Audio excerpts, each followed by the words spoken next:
নারীর টানে ঘরমুখো হতে শুরু করেছে লাখো মানুষ। একদিকে মানুষের ঢাকা ছাড়ার হিড়িক, অন্যদিকে দেশের বিভিন্ন প্রান্ত থেকে রাজধানীতে ঢুকছে কোরবানির পশুবাহী গাড়ি। সব মিলিয়েই এবারের ঈদযাত্রায় যেন এক বাড়তি চাপের স্পষ্ট আভাস। সায়দাবাদ, পোস্তগলা কিংবা গাবতলী প্রতিটি বাস টার্মিনালই এখন লোকে লোকারণ্য। ভোগান্তি এড়াতে অনেকেই আগে ভাগেই শুরু করেছেন বাড়ি ফেরা।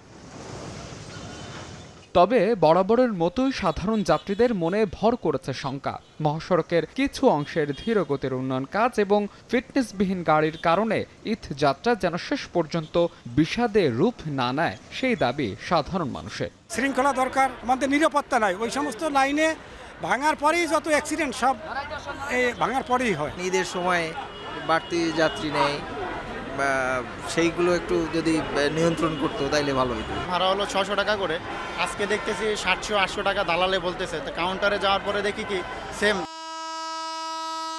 সড়কপথের এই দ্বিগুণ চাপের সমান্তরালে প্রস্তুত রেল বিভাগও। তবে টিকিটধারী যাত্রীদের সংখ্যা, বিনা টিকিটের মৌসুমি ও উৎসবপ্রিয় যাত্রীদের অনিয়ন্ত্রিত চাপে নষ্ট হতে পারে ট্রেনের ভেতরের শৃঙ্খলা। যোগাযোগ বিশেষজ্ঞদের মতে এবারের ঈদের ছুটি কম থাকায় অল্প সময়ে বিপুল মানুষের ঢাকা ছাড়ার এই চাপ সামলানো বেশ চ্যালেঞ্জিং। উৎসব ঘিরে গণপরিবহন ব্যবস্থাপনাকে ঢেলে সাজাতে চার পরামর্শ তাদের।